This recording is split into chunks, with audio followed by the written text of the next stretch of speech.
Flights are $1,200 each, my mom said, folding laundry like we were talking about groceries.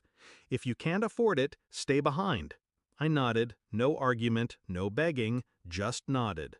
I had exactly $84 in my checking account and a stack of rent overdue notices curled on the counter behind me. She didn't ask. She never asked. 2 hours later, I got the alert. 4 charges. Business class. $4,817.92. From my card. Not my name on the ticket, not my seat in the sky. I opened my banking app, stared at the screen, thumb hovering. Then I hit Dispute All. Clicked Lock Card. Paused, then Request New Number. It took less than a minute to erase them from my finances. But it wasn't just a card I shut down. It was history. See, growing up, I was the responsible one. The one who co-signed the utilities when my mom's credit got flagged. The one who let them use my name for the family phone plan. The one who loaned money I never saw again. They taught me loyalty meant silence, sacrifice, obedience. But what they really meant was, you're useful until you're not. I started noticing it 2 years ago. My dad would ask for my login to check something and forget to log out. Sudden withdrawals, missing refunds, bills I never charged. When I asked, he waved it off. You're being dramatic. You always are. So I started tracking, quietly, screenshotting, recording calls. Every lie, every dodge, every shift in tone. They thought I was too emotional to think straight. They didn't see the storm building in silence. The moment the charges hit my card, I knew exactly what had happened. They bought the tickets, used my card, and fully intended to deal with it later. Later never came, unless I brought it to them. But I didn't. I let the charge hang, watched it drop into under investigation, and waited. 3 days later, my dad showed up at my apartment. No call, no heads up, just a knock, then a second. He knew I was home. My car was parked out front. I stood on the other side of the door, listened to the creak of his shoes, the weight of his silence. Then came the voice, flat, controlled. We need to talk. I didn't answer, didn't open it, didn't move. I let the moment rot, because I remembered the last time we talked. When I told him I couldn't keep covering their shortfalls. When I said I needed to focus on building my own life. He laughed.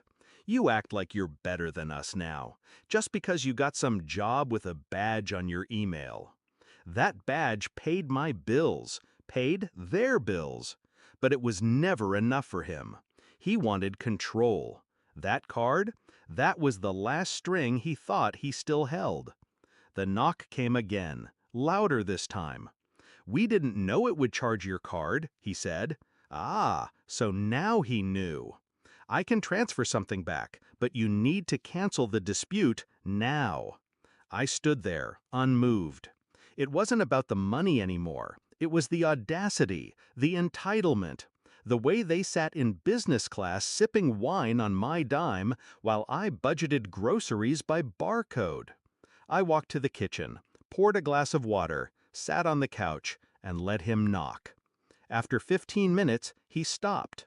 I watched from the peephole as he walked away, hands stiff, jaw locked. He didn't look like a man in control. He looked like a man who just realized the elevator cables were cut. In the weeks that followed, I cleaned house. I called every company tied to my name, cut off co-signed lines, refinanced the car loan in his name, not mine, reported the shared phone plan as fraud because, well, it was.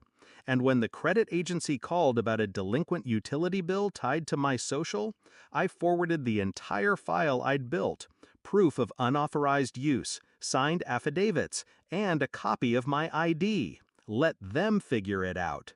My mom texted once, "You're being petty. It's family." I didn't answer, because I remember how family spoke to me when I was broke, how they used my stability like a doormat and called it helping out. No more. Last month, I bought a new phone, new number, new plan.